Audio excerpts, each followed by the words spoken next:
Growing up in the early 90s, R.J. Mackenzie's life revolved around baseball. And in his hometown of Pomona, New York, it was all about Little League. Little League was like the thing. That's what we all looked forward to. It was just the focal point of the community. That's where everybody went in the spring, and you lived and died with whatever team you played on. For Mackenzie, Little League was pretty chill. Sometimes he pitched, sometimes he played first base or third base. Other times, he just goofed off with his friends in the dugout. And for his parents, it was an affordable and convenient way to keep him busy. They'd drop him off at practice with the volunteer coach and pick him up a few hours later. Baseball became Mackenzie's lifelong passion. He went on to play in college and became a physical education teacher in a suburb outside of New York City. These days, he's focused on the baseball career of his 13-year-old son, Nick. Trying to make the major leagues, that's really what I want to do. And who do you want to play ball for? The Yankees. It's very obvious. But Nick's youth baseball experience is very different from his dad's. I would say I probably play 7 days a week and 7 hours a day. Yeah, on the weekends for him, it could be 7-8 hours. And then during the week, it's right after school. And then sometimes right after that is another game. It's like full go until mid-August, like every single day. Nowadays, it's kind of Little League's getting left in the dust and everybody's playing travel. These travel baseball teams don't just require more time. They cost thousands of dollars a year. And they're part of a broader shift toward for-profit youth sports in America. If you're willing to pay the membership fees, they will happily take your kid. I know of owners of for-profit travel baseball clubs making over $200,000 a year running, essentially, Little League baseball teams. For the Freakonomics Radio Network, this is the economics of everyday things. I'm Zachary Crockett. Today, Little League. When professional baseball became popular in America in the late 1800s, there weren't any formalized youth leagues. If you were a kid who wanted to be the next Honus Wagner or Cy Young, your best bet was to get some friends together and go to a local sandlot. That changed after the First World War. The 20s had been this time of prosperity and allowed men the leisure time they needed or wanted to coach their kids. And that's when youth baseball really came into its own. That's John Miller. He's a self-described baseball nut. I played in Little League. I played in college. I played men's league semi-professionally in my 20s. I worked as a scout for the Baltimore Orioles. I've done all kinds of things in baseball. Miller is also a journalist who's written about the history of youth sports. He says that a number of youth baseball clubs were formed throughout the 1920s and 30s, but one of them eventually rose above the rest. Little League was basically the one that won out. Little League was founded in 1939 in Williamsport, Pennsylvania, by a lumberyard clerk named Carl Stotts. He wanted to provide an affordable way for boys to get into baseball. The earliest teams were funded by sponsors like a local dairy farm and a pretzel company. Players who came of age in the 50s and 60s almost all played Little League baseball. The classic structure in the old days was Little League, then high school, and then college. Today, there are a number of nonprofit baseball leagues for kids, like Pony, Babe Ruth, and American Legion. But Little League is the largest of the herd, with around 2 million participants from the ages of 4 to 16. It has thousands of local chapters across every U.S. state and in more than 80 other countries. The Little League charter is based on sportsmanship and volunteer coaches, volunteer umpires, participatory rules, like you have to play every player in every game. Because the teams and games are run by volunteers, local Little League chapters don't have much overhead. Uniforms, equipment, and field maintenance usually cost in the low 5 figures. Leagues cover those costs through grants, fundraisers, and modest membership dues, usually $100 to $300 per kid per season. If a parent can't afford the dues, they get a free pass. The organization won't allow any player to be turned away for financial reasons. The ethos, it's very much that cost is not part of the equation. And this is for everybody who wants to play baseball, and it's not going to cost you a lot of money. The Little League organization also has a secret weapon to help keep this ethos alive: the Little League World Series. Regional Little League teams in the US and in other countries around the world compete in a tournament that culminates in Williamsport, Pennsylvania. The event generates an estimated $40 million a year for the local economy, and ESPN pays Little League millions more for the broadcast rights. The success of Little League has helped turn youth baseball into a ubiquitous part of American culture. And that means competition. So the impetus to have private baseball clubs, or what's euphemistically called travel baseball clubs, it really started in the 1990s, and it came out of Little League. The Little League World Series was so popular and so successful that it became this cultural icon. People would watch the Little League World Series and they would dream of playing in this tournament. And all over the country, you had very ambitious coaches, baseball dads, who would gear up every summer and try to advance to go to Williamsport. And then they would get knocked out in mid-June or early July and have another 2 months of summer with no baseball to play. And so private operators started organizing tournaments and charging $2,000, $3,000, $4,000 a season, and then hiring professional coaches. And that became a consumer product that a lot of families, especially in the suburbs, wanted. That includes families like the Mackenzies. RJ first realized that his son Nick had talent at around 9 years old. He was throwing the ball harder and batting better than the other kids in Little League. So RJ started shopping around for a travel baseball league. And in Orange County, New York, where the Mackenzies live, there was no shortage of teams to choose from. Within an hour of my house, I would probably say there's 20, 30 teams that you can play on. Nick is now 13 and plays on 2 different travel baseball teams, the OC Smash and OC Regulators. He also still plays in his local Little League and on a middle school team made up of the best 7th and 8th graders in the area. RJ and his wife both work full-time as teachers, and getting their 5'6", 105-pound slugger to all those games requires some logistical jujitsu. Yeah, it's busy. It's an everyday job on top of your regular job. Can we get him to this practice? If we can't get him, then his grandparents pick up the slack and they'll take him. And then it's calling the coach from one team and another team and trying to hopefully work out, can we move this practice? He can't make this one. He can make this one. So it's difficult. It's also a big financial sacrifice. Little League only charges a registration fee of a few $100s per season. But travel baseball is a different story. Sometimes it could be as cheap as like $1,000 up to, some of these ones are $5,000, $6,000 just to register with the team. Registration fees usually wrap in the cost of uniforms, coaching, and practice facilities. And at the higher end, teams might also cover the entry fees for tournaments, which can be hundreds of dollars each.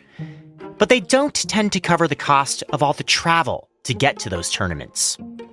You start adding in, we're a family of 4, so all 4 of us are going to the hotels for the weekend. You're feeding 4 people, Friday, Saturday, Sunday, gas, mileage, wear and tear on your car.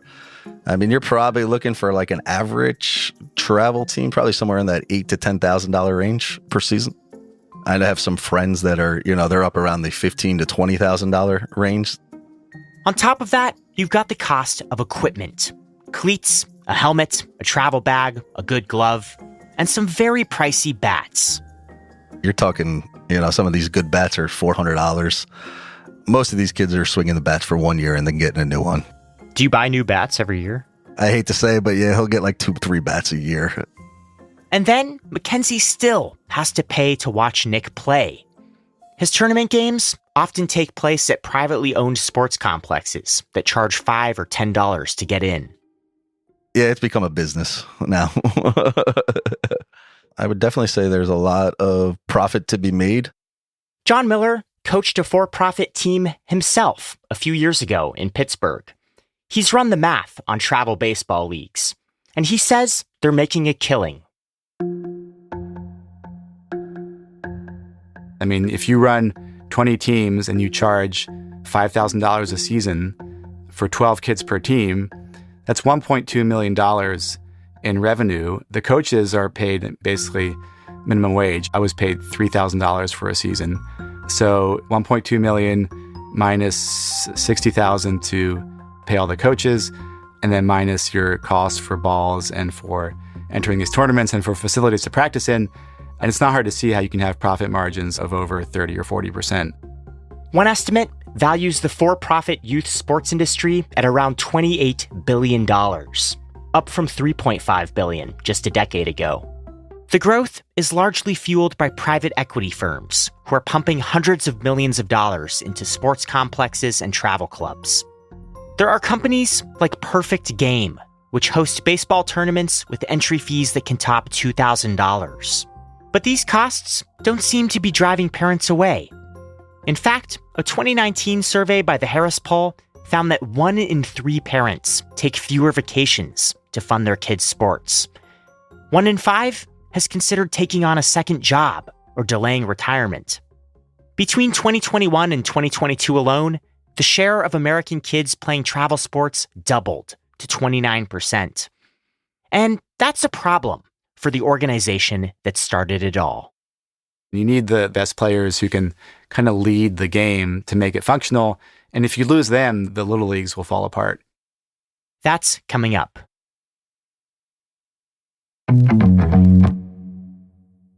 John Miller says that for top youth baseball travel teams, recruiting the best players can get intense.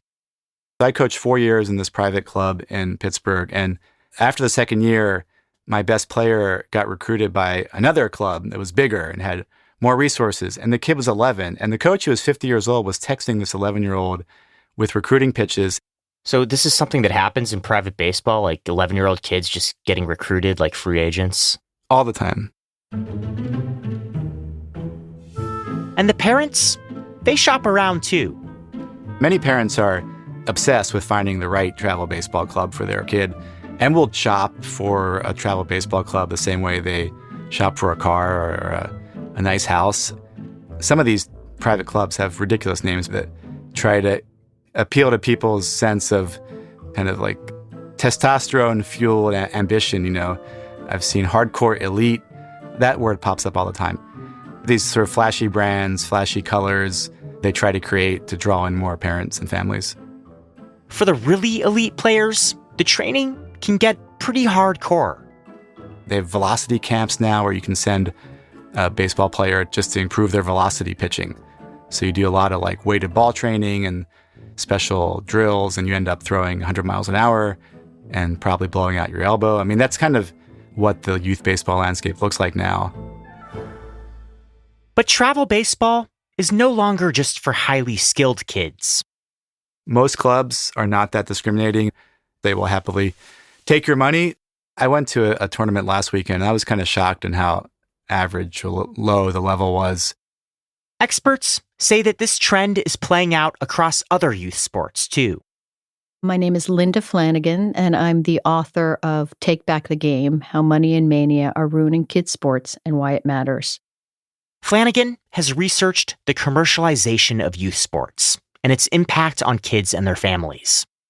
When I was growing up, which was quite a while ago, sports were something parents signed their kids up for to get some exercise, to keep them busy. They were local, focused on fun, low cost, basically recreational. Now, the youth sports focus on the commercial interests of adults rather than the human interests of the child. Flanagan says there's a reason parents of average athletes are spending thousands of dollars on for-profit sports leagues. What's happened is that now college recruiting takes place almost entirely through these pay-to-play clubs and private tournaments because they can see more kids that way. So it does, in fact, help them get into college. It helps them get recruited by college coaches. On its website, Perfect Game markets its tournaments as the largest amateur baseball scouting service in the world. Scouts from nearly all NCAA Division I teams and all 30 Major League Baseball clubs go to check out the players. Flanagan says that parents worry that their kids will get left behind if they don't compete at the highest level.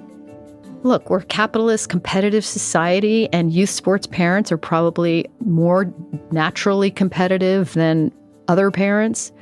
And it feels like, well, you want to give your child an edge. It's all about keeping them one step ahead of their peers. It's that brutality cascade where if everyone else is doing this and you're the dummy who didn't, then your child is left with nothing. Many kids who play travel baseball tend to stay in Little League, at least until they're 12, for a chance to play in the Little League World Series. But R.J. McKenzie says the talented kids who stay aren't fully invested. Once they start getting into like 13, 14, 15, then the kids really drop off. But up to 12, you'll still see a lot of the talent stay. But they're not participating in every game. They're not living and dying with every Little League game like it used to be. Miller says this disengagement is affecting the quality of play in Little League.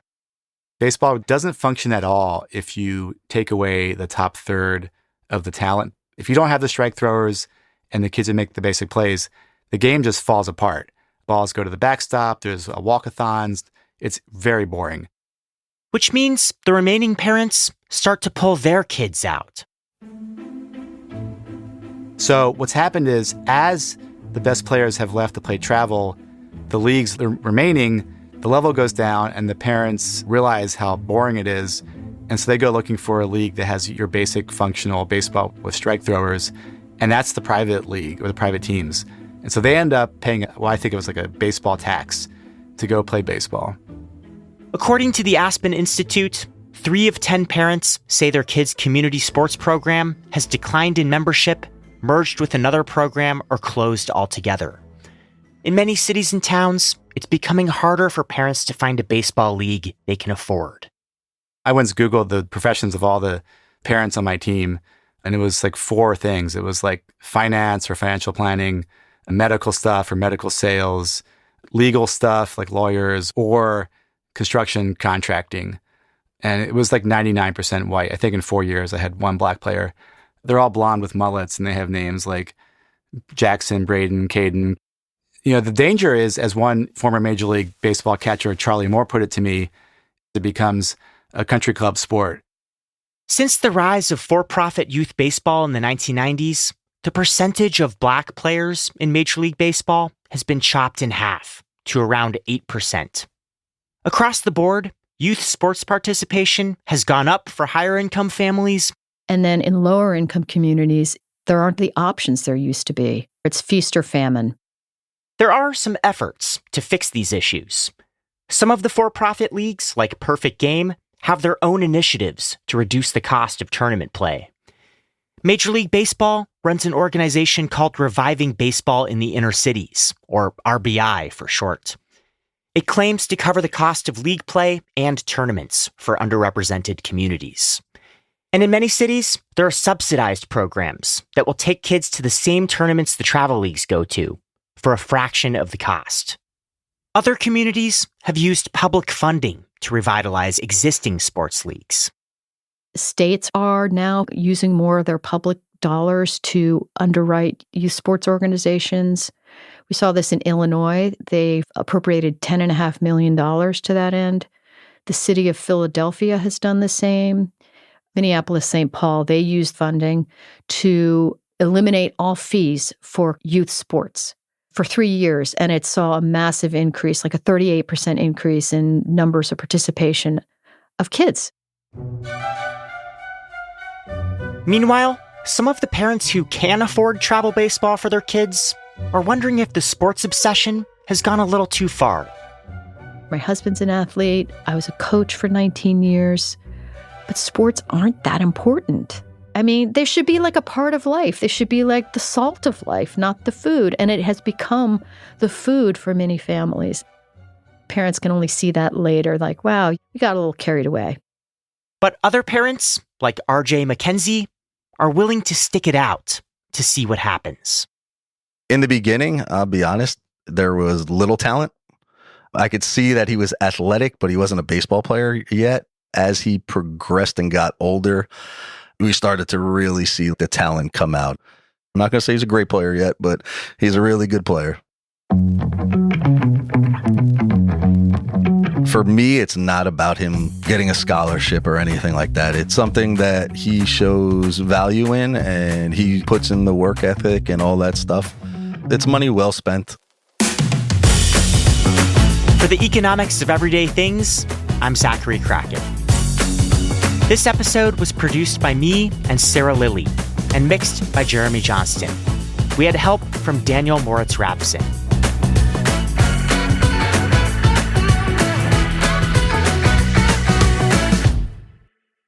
I have fond memories of picking daisies in the outfield when I was playing Little League.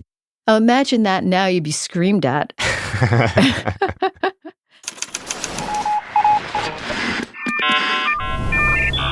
Freakonomics Radio Network, the hidden side of everything. Stitcher.